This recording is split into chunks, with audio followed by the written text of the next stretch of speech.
Tales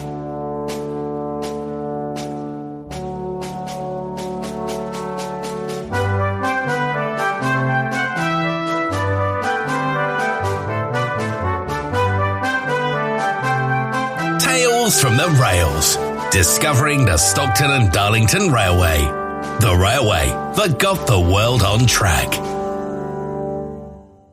Hello and welcome to our third Tales from the Rails, our monthly podcast on the Stockton and Darlington Railway, the railway that got the world on track. My name is Caroline Hardy. And my name is Archie Mackay. I'm an archaeologist and the editor and trustee for the charity, the Friends of the Stockton and Darlington Railway. And I'm managing editor of South West Durham News, a small independent publisher of 4 community newspapers, including the Shildon and District Town Crier, produced right here in the cradle of the railways. As usual, we're also joined by Cleo the dog, who doesn't make much of a contribution to these podcasts, but hopefully going to make much more of a splash is Niall Hammond, chair of the Friends of the S&DR. Hello, Niall. Hello, Caroline and Archie. I should mention that this week we're also joined by Bonnie, the South West Durham News office dog, or news hound, as I prefer to call her. It's her first time joining us in these podcasts, so it'll be interesting to see whether she and Cleo do decide to get involved this week. Hello, Bonnie. So now, how did you get roped into it? How did you come to have this privileged and honoured position as chair of the Friends of the Stockton and Darlington Railway? Well, it's a long journey, really, and we could probably fill a whole podcast on that one. But as an 11-year-old boy, I attended the 1975 celebrations, and it's always stuck in my mind that this was just a fantastic, internationally important place. So when, about 10 years ago, a group of people got together to see if they could get people working together for the 2025 celebrations, I was keen to participate. And it all just sort of grew a bit out of control from there, really. Right, OK. So, in the interest of transparency, although I'm not entirely sure that's the right word, I should also say that Niall's actually my husband as well, which is his most honoured position, obviously. Anyway, well, this week on Tales from the Rails, we're going to focus on the world's earliest railway station, which is Heighington Station at Aycliffe Lane, and the Friends of the S&DR's campaign to rescue it. As usual, we'll also, in Stars of the S&DR, find out much more about the pioneering people who worked on the railway. And this month will be all about John Falcus Carter, who designed and oversaw the construction of many S&DR buildings, including Heighington Station. We'll also be letting you know about events that are coming down the line, so fetch your diaries, make a cup of tea, put your feet up, and enjoy the ride on the railway that got the world on track. Tales from the Rails. This podcast is brought to you by the Friends of the Stockton and Darlington Railway, a registered charity set up to safeguard and promote the heritage of the railway that got the world on track. You can join us by visiting our website at www.sdr1825.org.uk. So, just before we start, I have a favour to ask. However you are listening to this, somewhere on the screen there will be a subscribe button. Please, could you press that? It really helps us, and in return, we promise to keep improving these podcasts. The 27th of September 1825, the day that changed the face of the world. So, Niall, where is Heighington Station? Well, it's not in Heighington. That would be a bit too easy. In its life, it's also been called Aycliffe Lane Station, but it wasn't in Aycliffe village either. So when built, it was roughly halfway between the two villages of Aycliffe and Heighington, not far from what was then the Great North Road, what today we think of as the A1, and the proximity to that is really important. So it's located at a level crossing where the Stockton and Darlington Railway crosses Aycliffe Lane. And if you want to drive to find it, the postcode is DL56QG, or why not just catch a train there from Darlington or Shildon? Now, for those listeners from further afield, I'm just going to point out that there is another Heighington in Lincolnshire. Our Heighington is in County Durham. This is a significant spot before the station was built. It was where Active, later known as Locomotion Number 1, was put on the line. The superior locomotive travelling engine was loaded onto a road dray provided by the Pickersgill Company to convey it from Robert Stevenson & Co in Newcastle, where it had been built, to the Stockton and Darlington Railway on Thursday evening, the 15th of September 1825. It departed behind an 8-strong team of Pickersgill's horses on Friday morning the 16th, arriving at Aycliffe Lane on the 18th. Incidentally, at our History Day in Heighington recently, we met a number of descendants of the Pickersgill family. It's amazing that they're still in the area and haven't moved themselves further afield.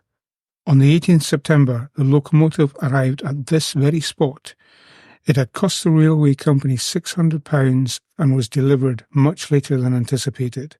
The locomotive was named Active, but would later be known as Number 1 Engine or Locomotion Number 1.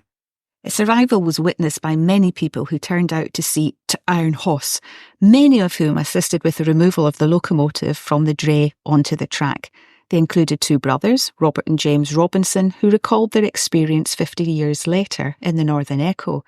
The crowd also included three other lads aged about 13, including one Crawford Marley. When the engine had been placed on the rails, the lads were asked by George Stephenson's elder brother, James, known as Jem, who was supervising the operation, to help fill the boiler with water.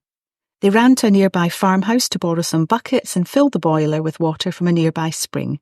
Once steam had been raised, Crawford Marley and his two unnamed friends, who had helped with the watering, were given a ride on the locomotive, the railway's first passengers. However, before it could get going, the boiler had to be lit. Some years later, the endeavours to light the fire were recalled by a labourer, Robert Metcalfe, who was employed on the line.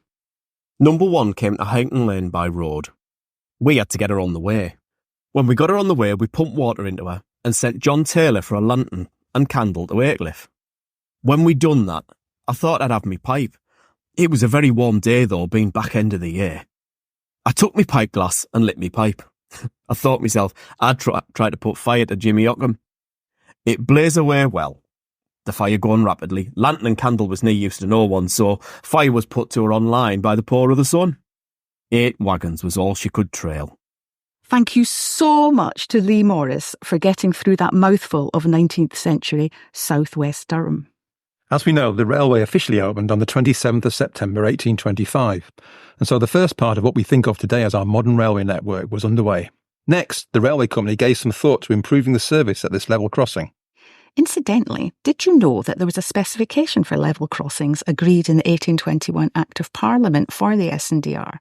It said the ledge or flange of such railways or tramroads for the purpose of guiding the wheels of the carriages shall not exceed 3 inches in height above the level of such road.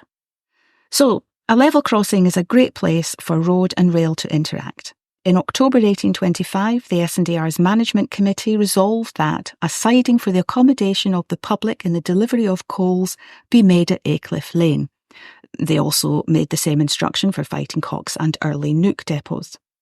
This was a place where the public could buy coal delivered by rail.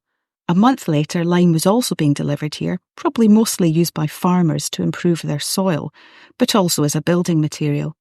By early 1827, stone was being delivered here too, presumably also for building. Meanwhile, the public were coming to the level crossing to catch a train or use the depot, but there was no shelter and no place to obtain refreshments.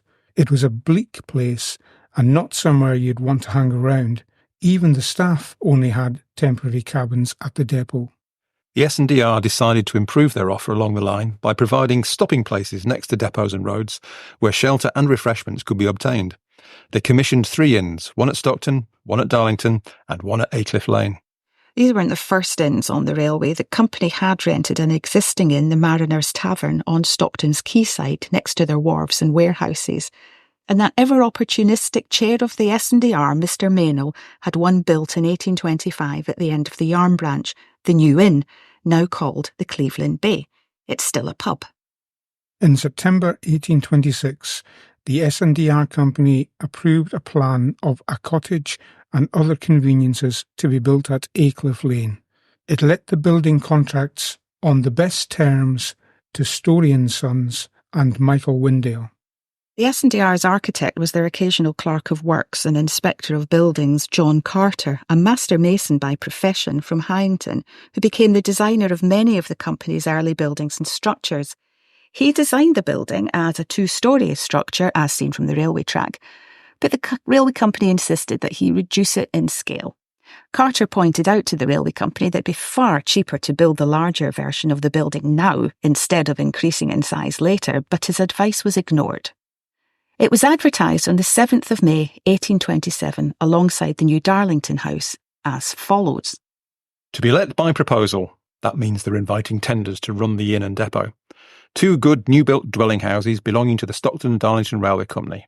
Number 1, situate at the Skern Bridge, Darlington, immediately opposite the company's depots. Number 2, situate at Aycliffe and Heighington Lane, touching upon the said railway and adjoining the company's depots there. The above may be entered on immediately. An application is intended to be made to the magistrates for licences for the said houses as inns at the next licensing day, when it's expected they will become places of considerable business. 7 people submitted bids to run the inn and the depot, but they decided to appoint Matthew Turnbull and his family to run it, despite not being the cheapest. But disaster struck. The licence to sell booze was refused. Who refused the licence to booze? Well, the magistrates did, and those magistrates often had vested interests in the turnpike road network, so in County Durham at least they had it in for the railway. One of the key magistrates behind the decision was William Price Cumby, a heroic commander of the Bellerophon, known as the Billy Ruffian ship at Trafalgar, and resident of Heighington at Trafalgar House. Hero of the Battle of Trafalgar he may have been, but he was no hero to the railways. Ooh. The railway company were livid. When we see a whole bench of magistrates, in order to gratify the private resentments of one individual or more of their number, heap injuries upon a community, we become sensible that theirs is a power which can render even the best designed institutions mischievous and destructive. We think the system of licensing public houses at present in force in this country liable to a perversion of this sort. So what is a tavern to do when it can't sell alcohol? Well, it carried on with its other functions of running the depot, providing shelter and non-alcoholic refreshments, while appeals were organised by the S&DR. Those appeals provided evidence of just how much activity was going on there. So we learned that the proposed public house would provide a service to users of the freight depots, but it was an important part of the company's case that its usefulness was somewhere where coach travellers could shelter and refresh, and where unaccompanied parcels could be safely received and dropped off. Some of the witnesses indicate that the latter of these was already happening on an informal basis, when convenient for Matthew Turnbull, the landlord. So even before the company and Mr. Turnbull obtained the licence, eventually in 1829, the building was functioning as a railway station, albeit without alcohol. So let's look at some of the extracts from the appeals which were reported in the local press. This from the railway company itself. The Aycliffe Lane house immediately adjoins the railway between Aycliffe and Heighington. To that spot persons come in the most stormy seasons at all hours of the day and night to load and unload goods and to await the arrival and departure of the numerous coaches and carriages which now traverse the railway. It is indeed the only place for a considerable distance where such individuals could procure any refreshment. We are at a loss to account for the determined hostility that appears to have been evinced to these applications. An Englishman ought to claim as a right a permission of this sort, and the task of a magistrate, if he should be invested with any jurisdiction at all in such a matter, should be confined to the simple act of seeing that it was only granted to persons who were not likely to abuse the privilege. So that came from the Durham Chronicle on the 15th of September 1827. And John Hill was one of many appearing at the appeal for the railway company. There is a considerable passage of parcels and goods of every description on the railway for the villages of Aycliffe and Heighington. I've taken up parcels myself at that house and seen many more people there for the same purpose. If there were no such house there, a coach would be under the necessity of taking the things up to Shildon, which is 3 miles further. If a passenger wants to get into the coach, let the weather be ever so stormy, he should be exposed to it, for there is no place wherein he could shelter. This house of Turnbull's would be, in my opinion, a convenience for receiving parcels and the use of persons wishing to go by the coach. There is no place near there for people to put parcels.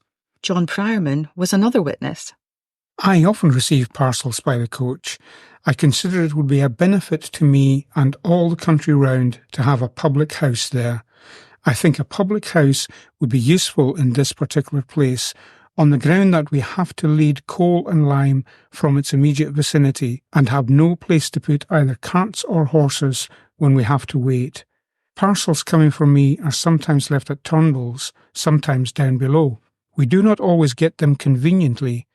This place is noted for good coals, and many people go there on that account. I have had to wait an hour and a half myself. The company later put forward their case at another appeal reported in the Newcastle Courant on the 31st of October 1829. The situation was particularly favourable, and it was a point to which persons resident in those places must necessarily draw who had parcels to send or receive, and who had to travel by the coaches which passed there to Auckland, Darlington and Stockton. And surely a man was not to be kept standing on the railway waiting for a coach, or to lay his goods, perhaps valuable there, until a conveyance came to the spot. Interestingly, a witness said that as well as being 4 or 5 yards from the railway, there are 3 or 4 steps up to the house. Well, I was looking at some old photographs recently from the 1950s, and there are actually only 2 steps up to the front door now, which makes me think that maybe the cobbled railway platform, which is meant to be the earliest railway platform in the world, might actually date after 1829. And a couple of steps have been buried below the platform. Anyway, the evidence also shone a light on other pioneering aspects of the railway. Another witness said that the house would have to be kept open all night, but the character of the landlord would be sufficient protection against disorderly or profligate practices. The solicitor for the railway company, Mr. Mewburn, said that they were very strict over the conduct of all their servants on the railway, employing a policeman to preserve order amongst the workmen, and inspecting public houses already on the railway to see that they did not encourage the workmen or farmers, servants, etc., to tipple away their time and waste their money. Yeah, perish the thought. So the S&DR was employing railway policemen before the creation of the Metropolitan Police by Robert Peel. And that reference to other public houses already on the railway is a reminder that the tavern at St John's Crossing in Stockton had got its licence straight away in 1827, and privately owned wayside taverns were being constructed elsewhere along the line at depots. But not all of them had the wider functions found at Heighington. Anyway, the licence was finally obtained in 1829 after appeals being refused 3 times, but only after the law was changed to stop magistrates with improper motives refusing such applications, and the building, the depot and its staff could get on with their jobs and enjoy the refreshing benefits of a beer while doing so. The idea of a station was soon expanded by the company. On 23rd April 1830, the management committee ordered that a cottage for the accommodation of passengers and parcels and the sale of coals, lime, etc. be immediately built at Fighting Cock's Lane, together with the one intended to be built at Yarm Branch. So that's quite interesting, because here we see the company commissioning what is in effect railway stations, the one at Fighting Cock's being next to a depot. And at Fighting Cock's, the tavern element had already been provided by the private landowner in the area. Although the building at Heighington, and indeed Fighting Cock's, had the functions of a station, because the railway station hadn't really been invented before, there was no common vocabulary to describe it. So for the next few years, the railway company tended to refer to them as cottages. This was a term they used for all their buildings, regardless of function. The locals probably just referred to it as turnbulls. Hackworth, in writing his notes about it, the death of John Cree in 1828, referred to it as the watering station. The watering, of course, was for the engines, not the drivers. In 1832, it was being called a railway inn. In 1834, it was called the King's Arms when it was taken over by Matthew Stevenson, who was also a farmer. It wasn't until January 1840 that the company had started routinely using the term railway station. A committee minute headed Aycliffe Lane Station authorised the superintendent of the coaching department, that's the one that dealt with passengers, to arrange for the gatekeeper at Aycliffe Lane to ticket the passengers. In fact, the coach return records survive for some of this period, and it suggests that the station was relatively quiet, unsurprising given it's the location. But the most popular destination was Darlington, especially on Mondays, which was market day, and the second most popular destination was Shildon. It operated 6 days a week for passenger traffic. Early references during the appeal process to overnight provision may have only related to freight, especially when trying to clear bottlenecks. These happened often due to inclines breaking down or to bad weather at the port in Stockton, which prevented boats being loaded. The spot, as well as having a depot and a station, was also a watering spot for the locomotives, as we've seen. Once the building opened, it was a watering spot for engine drivers too, and that led to a spot of conflict. The landlord was Matthew Turnbull, and he also ran the depot. His relation, Edward Turnbull, was responsible for helping to get the water into the locomotives. On 1st of July 1828, a terrible explosion happened when locomotion number 1 was taking in water, killing the driver John Cree on the spot and burning Edward Turnbull, who was left with lifelong black burn marks on his face.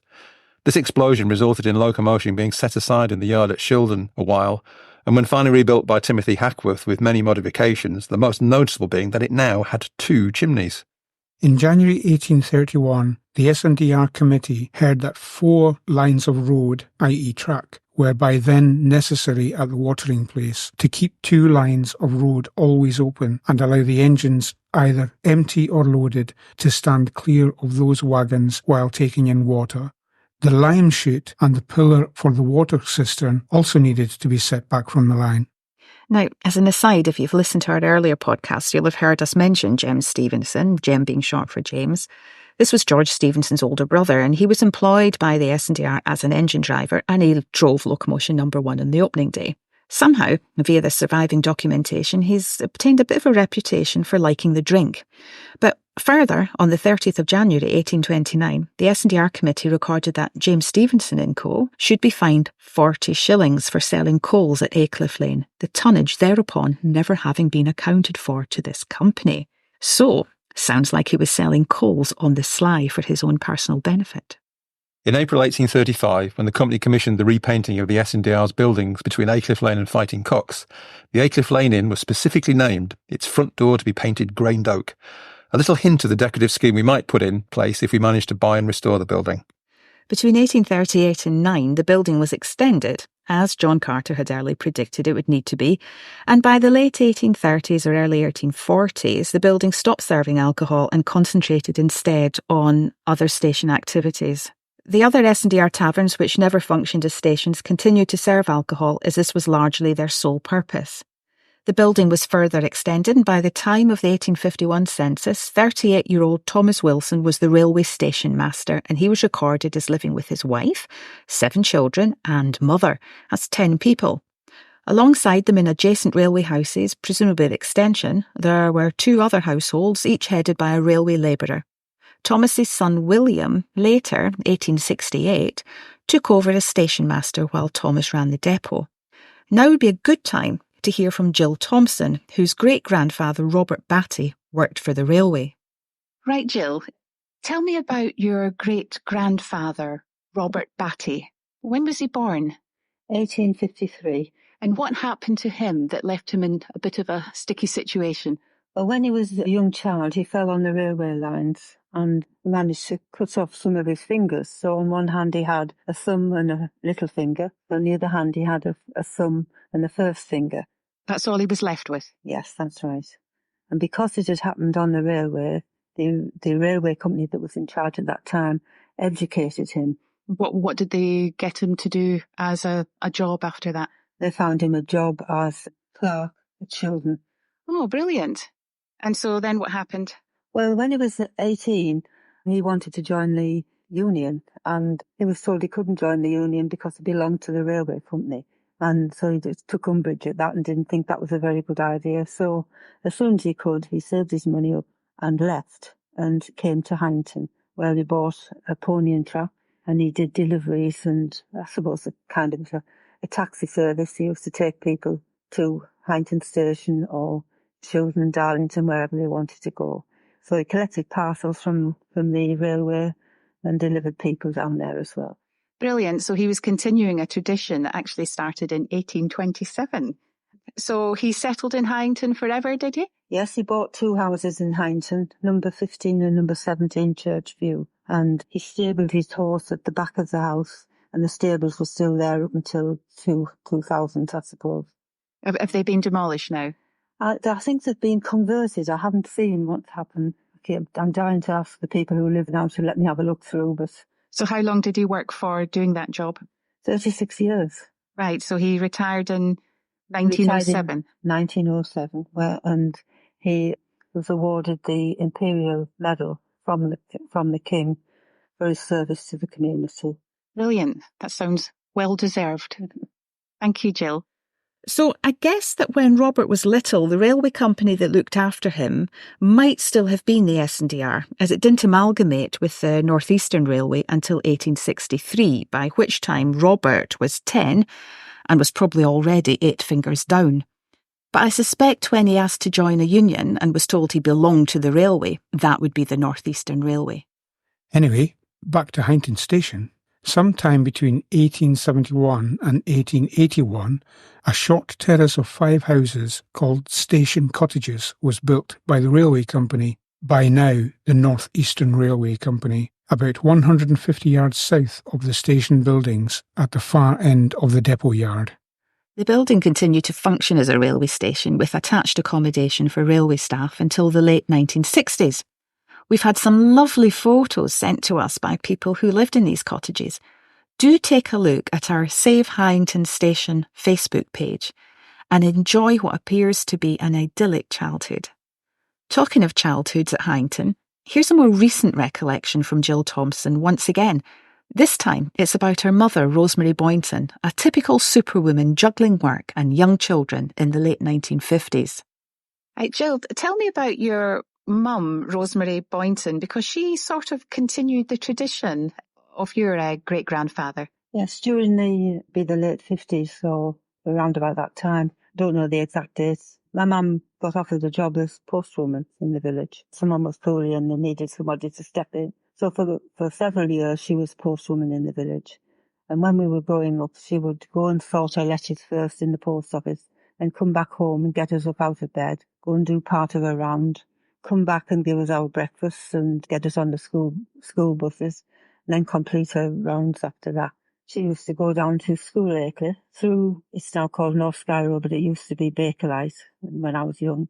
Go into Heighington Station, deliver their letters, and at the station houses, and then the 2 farms on the way back up the other road, and that was her round. But during school holidays, about the time when my elder sister would be 9, I would be 6, my younger sister was 3, we often, when she came to do the trip round the farms, we would go with her. So my 3-year-old sister Dawn used to ride on the front of the post bike, and Heather and I followed on our own bikes, followed all around, went to school acres through Bakerlite, the Heighington Station, where we'd all got a club biscuit, I believe we all used to get.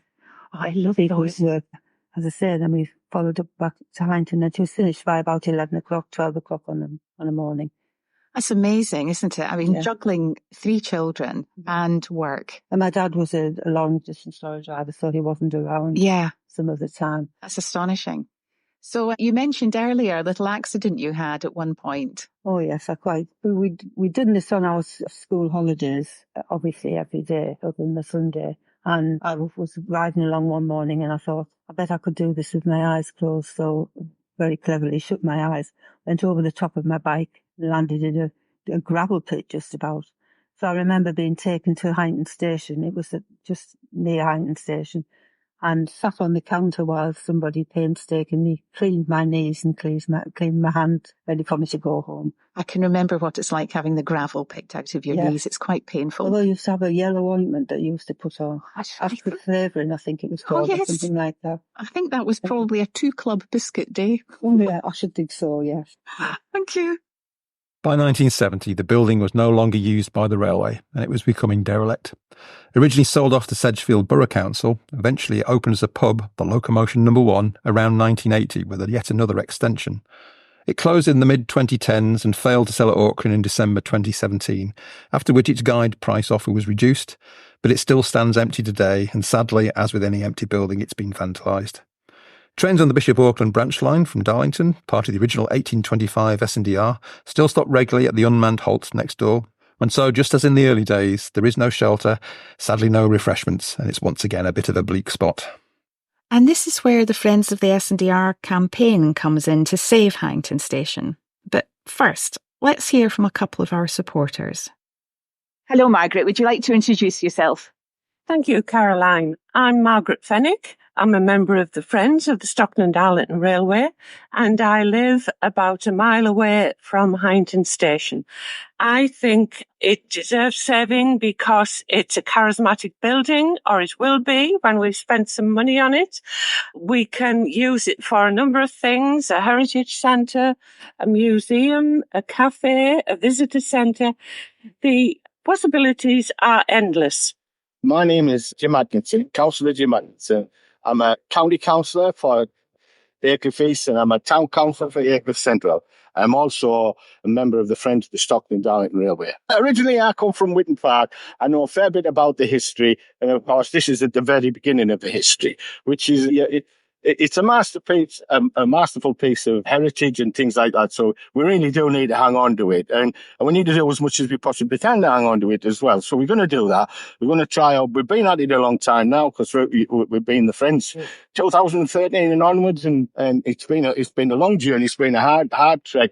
And there's a lot of hard work being done. And I've been there to watch most of the other people do tons and tons of work. So it's a great asset and we really do need to save it. What do you think would be a great end use for this building? Well, I think there's a number of things you could do with it. Like it could be a place of education. It could be a sort of watering hole where people can stop off. But when we get our visit, it'll be somewhere for them to see. They're going to want to come and see it, and they'll bring the money and spend a few quid around the doors and things like that.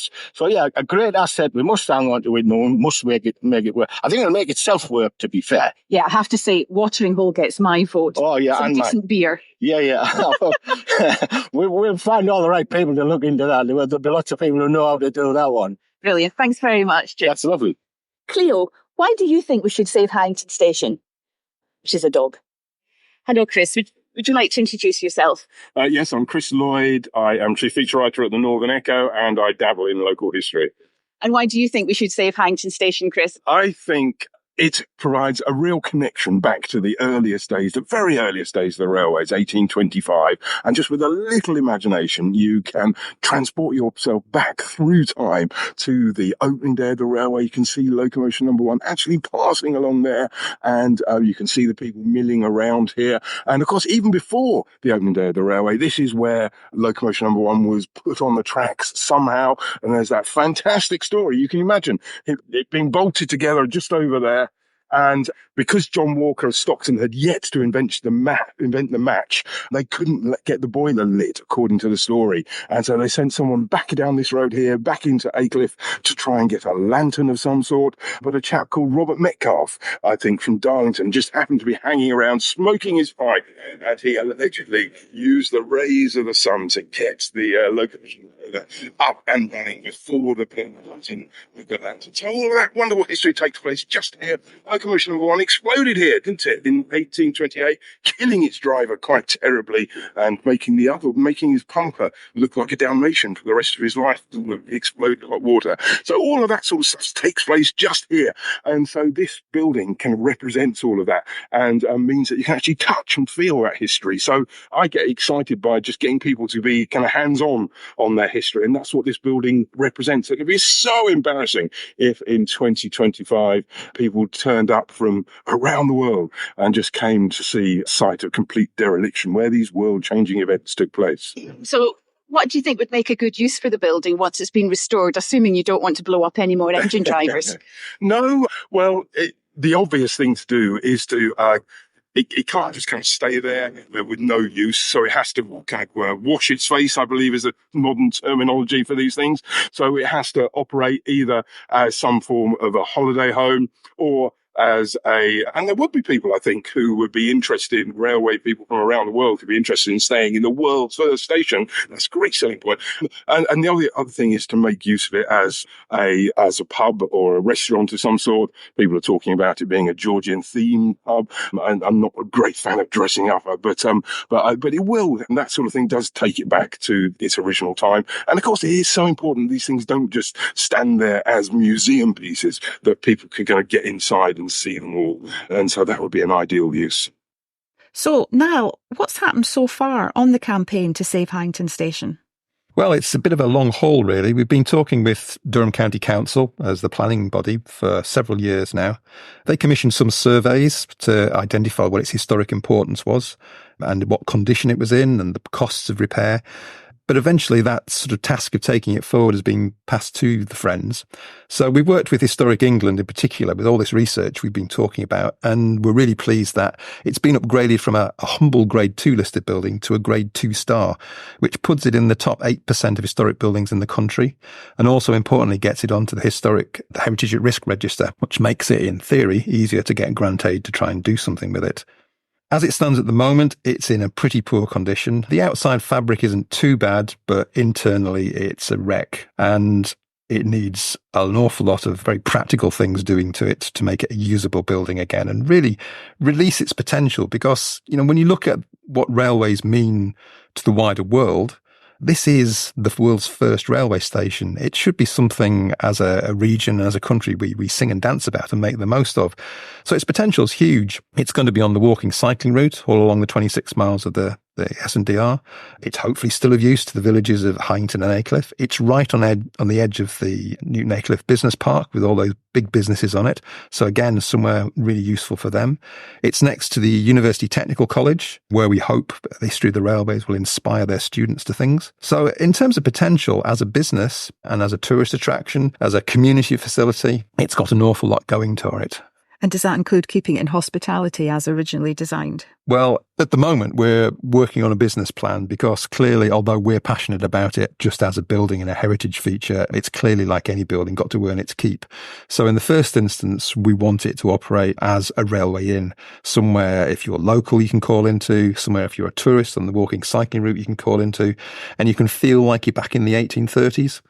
So we won't be serving bizarre recipes from the 1830s like pig's trotters.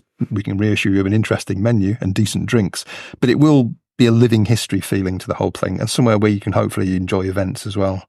Will we get to dress up? Oh, there's always opportunities for dressing up, both for staff and for visitors. Excellent. And so how much is this all going to cost?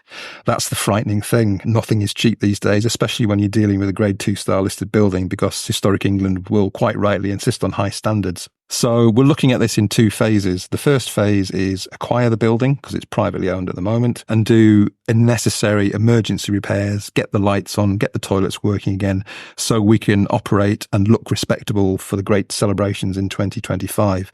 That's going to cost around about £500,000. Phase 2 after that will be probably more substantial when we actually get a better understanding of how to improve the building and look at the surroundings of it, because at the moment there's a fairly bland tarmac car park and other things we could really do to make the whole place get that heritage railway feel installed in it. So it looks respectable by 2025. In terms of the main capital works, in 2027 it'll be 200 years since the building was built. In 2029 it'll be 200 years since they finally got the licence. Do you think it's possible that ultimately the works will have finished by either of those dates? Yes, I mean, I'm an optimist at heart, but you can't underestimate how long it takes to get consents and approvals and tender work and all the boring stuff, which is necessary. So our target at the moment is to acquire the building by September this year, which gives us the best part of a year to do those initial repair works and get it functioning and opening again. So far, that fundraising campaign's going really well. We're really grateful to everybody who's joined our crowdsource funding on Just Giving. Over 200 people have contributed to that from all over the country, and in fact, Europe, not just locally. We've got grant applications in with Community Ownership Fund, Durham County Council, Rail Heritage Trust, and a variety of others. So it's a period of waiting and expectation at the moment to get the money in.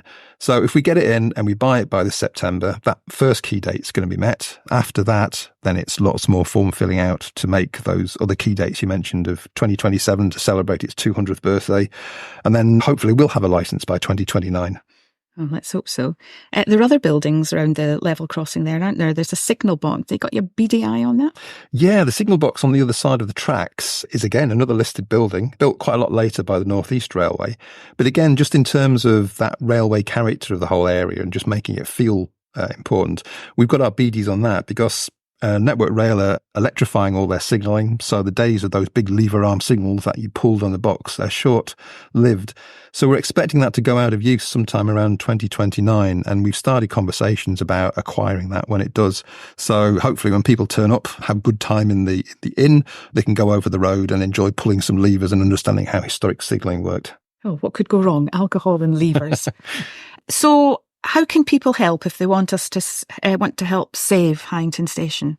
Well, clearly we're looking for a number of things. I mean, ultimately, we've got a lot of money to raise. So if people can donate money, that's fantastic. You can either write to us at the usual channels or look at our Just Giving page. You can look on the Friends website and find the Heighington Station page, and it's got all the necessary links on there. So please do donate. We're looking for help in kind. So if you're a local business or just an individual with skills, you might be an architect with some spare time, we're really keen for anybody to contribute time in kind, which again is really useful helpful when we're applying for grants because people like seeing that sort of community involvement. And ultimately, just spread the word, tell people about this fantastic bit of heritage on our doorstep and encourage them to come and visit us once we've got an open and usable inn that they can. So if you want to help in any of those ways, the Friends website, well, you can just Google Friends of the Stockton and Darlington Railway and you'll find us, or it's www.sdr1825.org.uk, and you will see all the links to the Save Heighington Station campaign, and there's a contact page as well.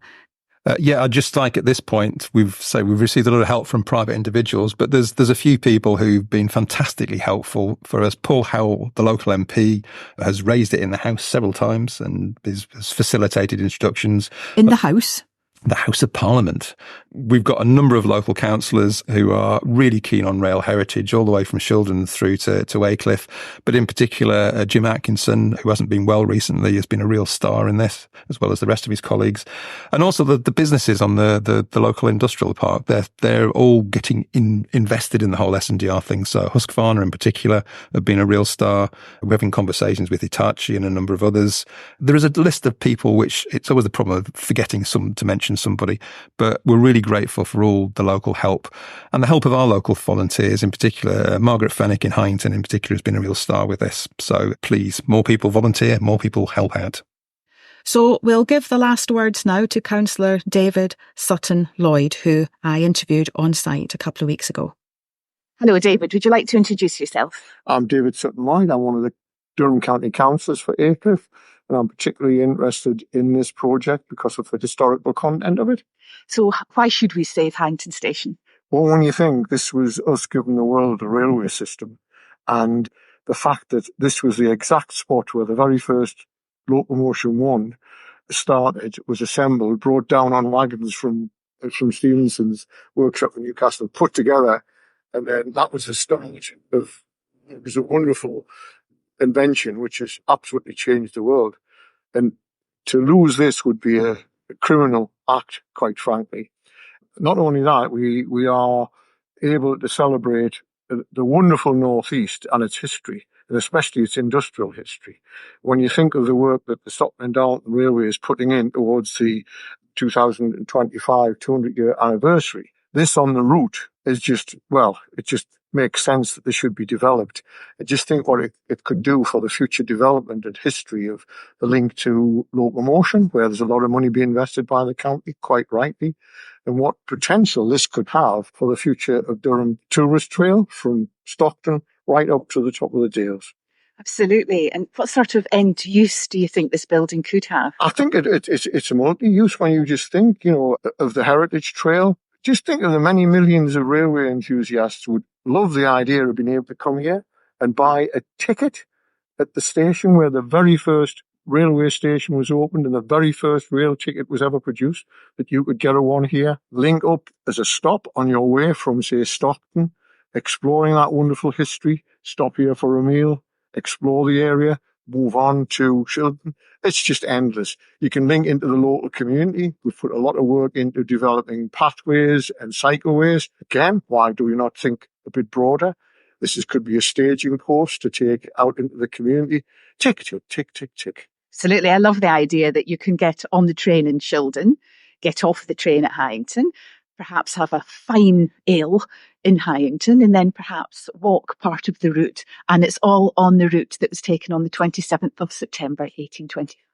Yes. I mean, when you think about the historical significance of this one spot in County Durham, the fact that it could be saved for generations to come, it's a no-brainer, isn't it?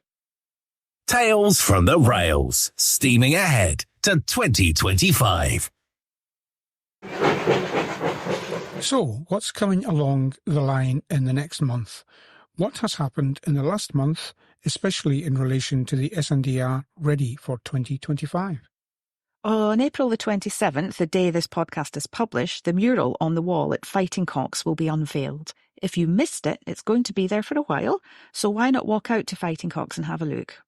On the 27th itself, between 10:30 and 2:30 in the afternoon, there will be a chance to learn about volunteering along the line. There'll be children's activities there and an author reading of Little Local's Big Day. That's me. This is all taking place on the railway path at Fighting Cocks, just to the rear of Sainsbury's convenience store. If you're driving there and you're not sure where you're going, the postcode is DL21JT. On Saturday, May the 4th, we're going to have a big clean-up day at Heighington Station. This is just to remove broken glass and general rubbish from the outside of the building and tidy it up a bit. And it'll hopefully make it a safer place for Cleo and other dogs to visit who don't have shoes to protect their feet. Hopefully publicity for the event will encourage others to donate to our campaign as well. Multinational and locally based business Husqvarna have offered to sponsor the next self-guided walks booklet, which covers Shildon to Heighington. We'll be fact-checking the old text in our old booklet by walking the line and using the train on the 11th of May. If you check out our events page on our website, you'll get more details. If you're already a member of the Friends of the S&DR, you'll get an email soon. There's an open day at Appleby Station on the Settle-Carlisle line on May 11th between 10 a.m. and 3 in the afternoon.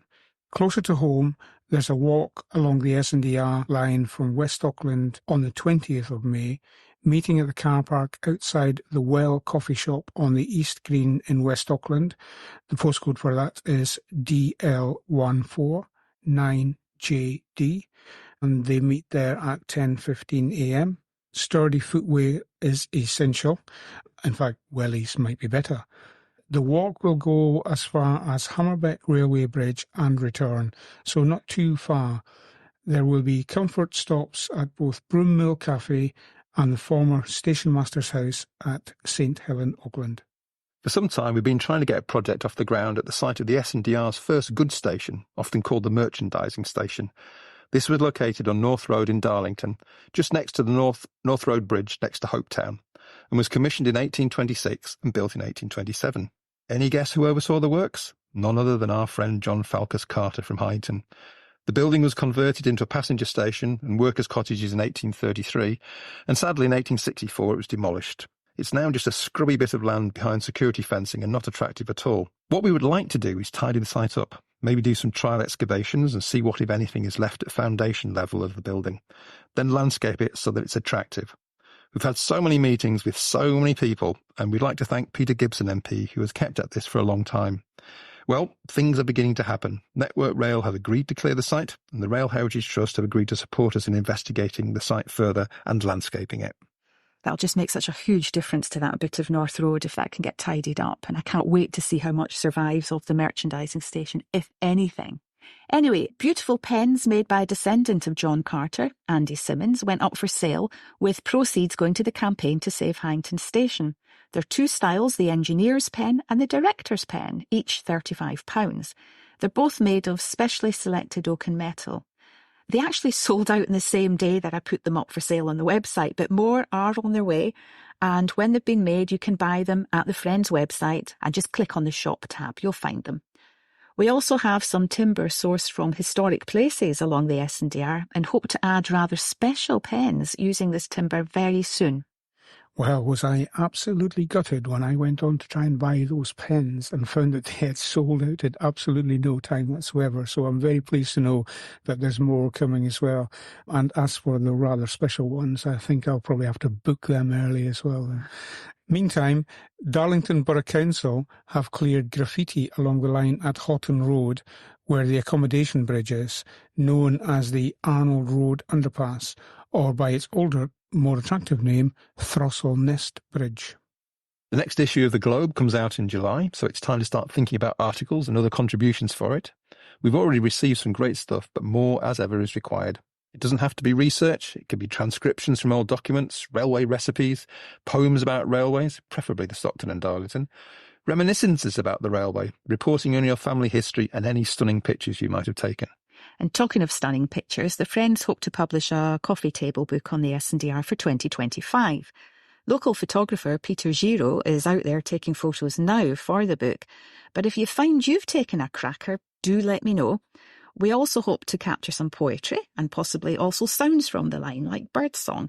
And another option might be the sound of locomotion number 1 travelling.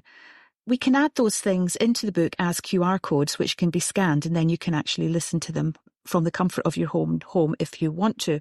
And talking of stunning pictures again, the Friends have been donated 122 amazing black and white photos of the building of the replica locomotion number 1 in 1975 in Darlington. These have been made available to the Friends by the family of Mike Sato, who oversaw its construction. They're in the process of being put on the Friends website, so you'll be able to view them yourself. Just click on the Community Museum tab and then the Archives tab. The next Friends monthly meeting will be 7 p.m, Thursday, 2nd of May, at Darlington Cricket Club. And of course, everybody is welcome. You don't need to be a member, but if there's anything important, you won't have a vote. But do join, because you get a book on the S&DR worth $7.99 and a lovely metal badge, which retails at £2.50. And they cost more than many of the membership options. A couple of late news items just picked up this morning. Tees Cottage Victorian Pumping Station on Conniscliff Road in Darlington is having their next open day on, well, 2 open days, May the 18th and May the 19th. Again, if you don't know where that is, you've probably driven past it loads of times, but it's at DL3 8TF. It's a stunning piece of Victorian engineering in there, really well worth going in to have a look. And photographer and friend of the Stockton and Darlington Railway, Elaine Visor, is exhibiting some of her work at Crown Street Library in Darlington from the 4th of May, and some of that has been inspired by the railway, so worth popping in and taking a look. If I could just offer take this opportunity just to offer a brief thank you to all our volunteers and members. They're a fantastic bunch. They all do wonderful things. And while it's unfair to pick anyone out in particular, the Darlington group have really got going over the last few months, and they've been doing some fantastic work clearing the guided walk routes, which we put in our booklets. So a big thank you to all our volunteers and helpers. Stars of the S&DR. Our star of the S&DR this month is John Falcus Carter, who designed and oversaw the construction of Heighington Station. Much of what we know about Carter is thanks to the research carried out by our late friend, Brendan Boyle. Brendan loved railways, he loved the S&DR, and he loved real ale, and these passions united for him with his research into S&DR taverns. John Falcus Carter was born in Heighington and christened in St Michael's Church there in 1787. His parents, Thomas Carter and Anne Nee Blakey, had married at Heighington in July 1786. He was married to a Scottish woman, Jean Stewart, from Perthshire. A person of taste, clearly. The couple had 8 children: Jane, Anne, Thomas, Matthew, Caroline, nice name, Margaret, John and William. They were all baptised in Heighington between 1812 and 1828.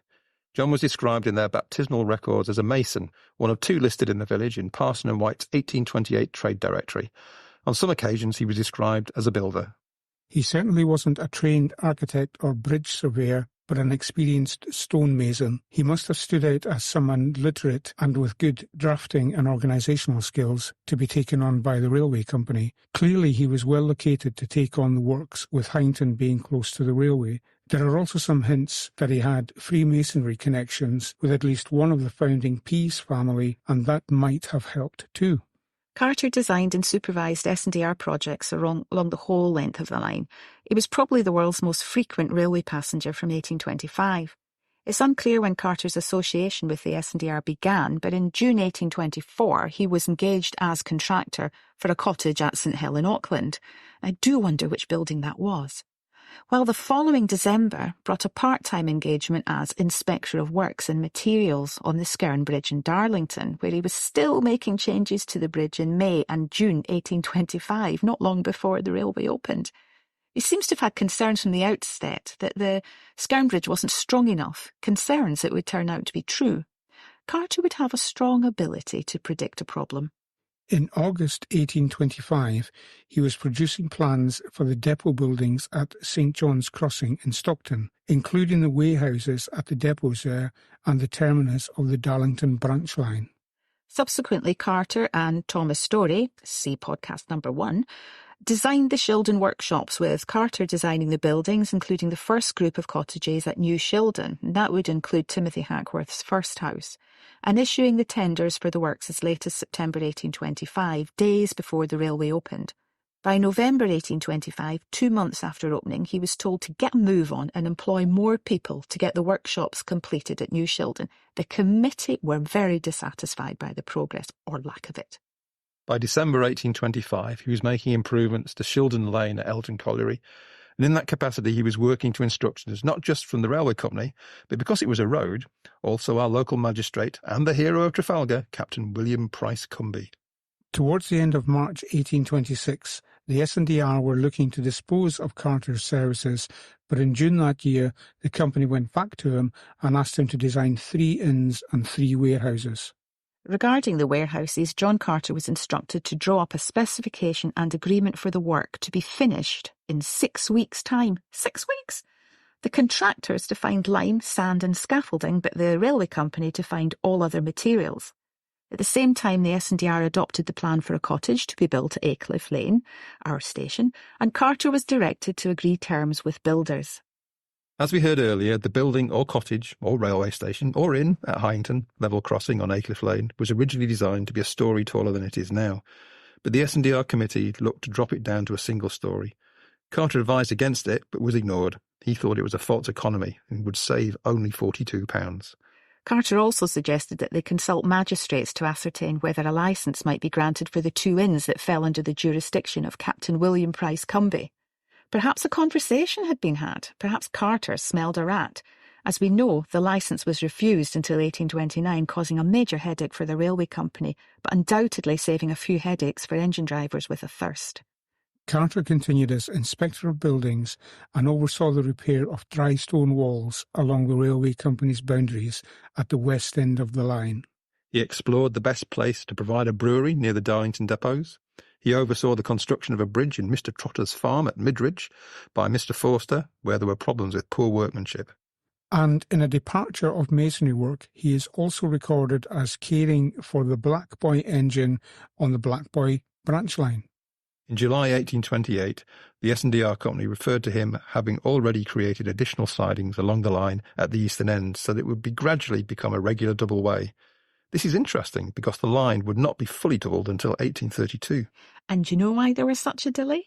Well, the company minutes of the 17th July 1832 reported the double line of railroad was greatly retarded by the quarantine regulations in the winter. Otherwise, your committee would now have had the pleasure of announcing its completion. The quarantine regulations were to do with an outbreak of cholera, for which there was no cure.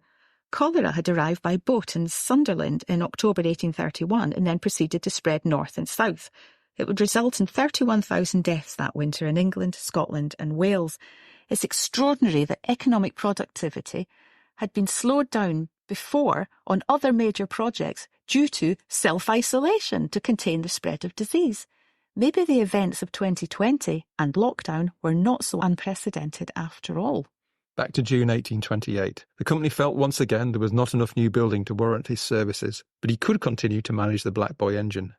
Only 7 months later, on the 16th of January 1829, he was re-engaged for 1 day a week for the ensuing year at £52 in order to inspect all bridges and other masonry under construction.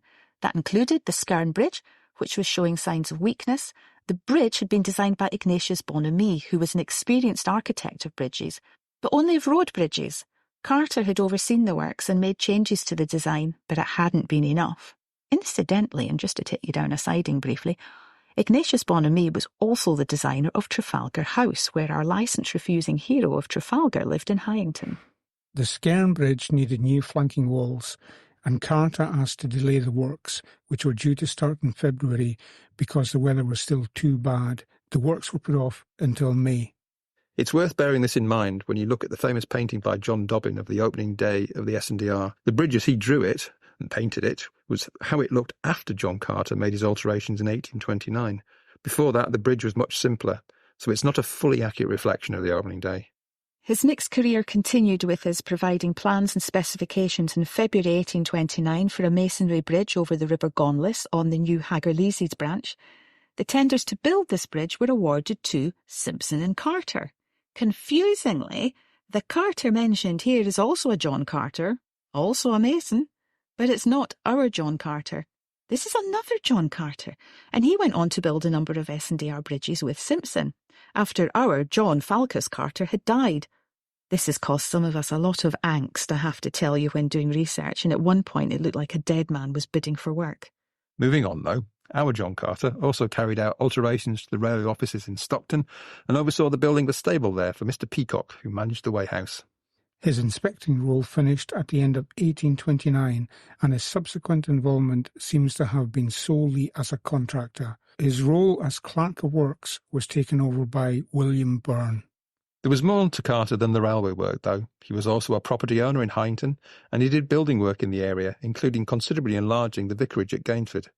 He was an insurance agent for a fire company as well. On October the 1st, 1830, John Falcus Carter, mason of Heighington in the county of Durham, made a will. It was written by Francis Mewburn, the railway company's first solicitor, and his executor was none other than the hero of Trafalgar, William Price Cumby. Carter was only 43 and still had a young family. Was he terribly organised, or did he smell another rat? Sadly, it was another rat. He died on the 23rd January 1831. He was only 44. The Durham Chronicle said his death was much regretted. He was described as a mason and a builder, but he was so much more for the S&DR. He was buried at St Michael's in Heighington and supplied with an elaborate headstone, perhaps organised in advance and featuring symbols of masonry and Freemasonry. His wife Jean went on to live until 1855 and died when she was 66. Carter left provision for her and his children in his will that his estate should be sold so she could have the funds. The auctions were held at the Bay Horse in Heighington, still there, folks, although it took several attempts for the sales to go through. Meanwhile, she appears to have run a grocer's shop in Heighington, possibly taken over from her mother-in-law. So John Carter gave much of his life to the S&DR, and many of the structures that survive bear his hand.